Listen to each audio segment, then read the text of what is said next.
Depuis le début de la guerre en Ukraine, les réfugiés n'ont cessé de venir s'abriter en Suisse.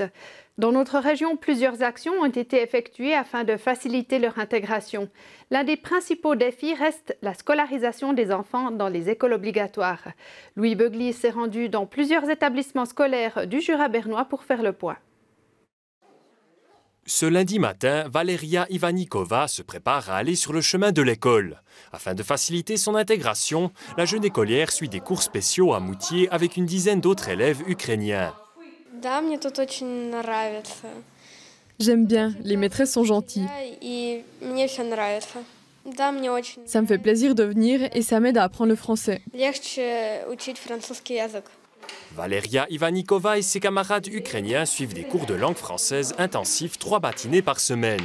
Une fois leur niveau linguistique jugé suffisant, ils peuvent petit à petit intégrer une classe correspondant à leur année scolaire. Mais la formule pourrait ne pas perdurer à l'avenir par manque de place.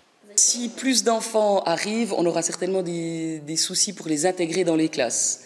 Donc en ayant des heures supplémentaires, on pourra continuer en classe d'accueil, mais au niveau de l'intégration, ça va poser certains soucis. Les écoles obligatoires de Reconvier vivent la même situation et s'y sont déjà adaptées.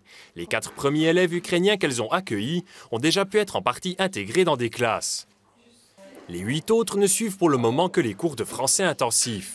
La raison, les arrivées et départs de réfugiés ukrainiens ne cessent de fluctuer au centre d'hébergement de requérants de la Croix-Rouge à Reconvier. D'entente avec les responsables du centre de la Croix-Rouge, nous avons décidé de les scolariser uniquement dans cette classe jusqu'à cet été. Et dans un deuxième temps, si on a des familles qui veulent rester sur du plus long terme, on essayera aussi de les passer en mode intégratif en partie. L'Office de l'école obligatoire et du Conseil du canton de Berne soutient les écoles.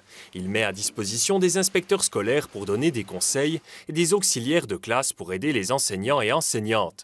Mais la tâche devient toujours plus ardue pour 2 raisons, la pénurie d'enseignants dans la partie germanophone du canton et l'augmentation du nombre de réfugiés. On nous a aussi annoncé qu'il y aurait une nouvelle vague avec beaucoup d'afflux qui arriverait avant les vacances d'été. Donc nous, on essaye de faire le mieux possible pour aider. Donc on anticipe, on essaye de chercher des gens qui parlent ukrainien, qui parlent russe pour aider toutes ces écoles. Et puis comme je le dis, c'est très compliqué de mettre un modèle unique parce que chaque école est différente. Et puis là, on doit essayer de faire preuve aussi de la solidarité de chaque village, quoi. Constat réjouissant pour les enseignants, les élèves ukrainiens sont motivés et apprennent rapidement le français. Valeria Ivanikova a pu depuis aujourd'hui intégrer une classe de Moutier.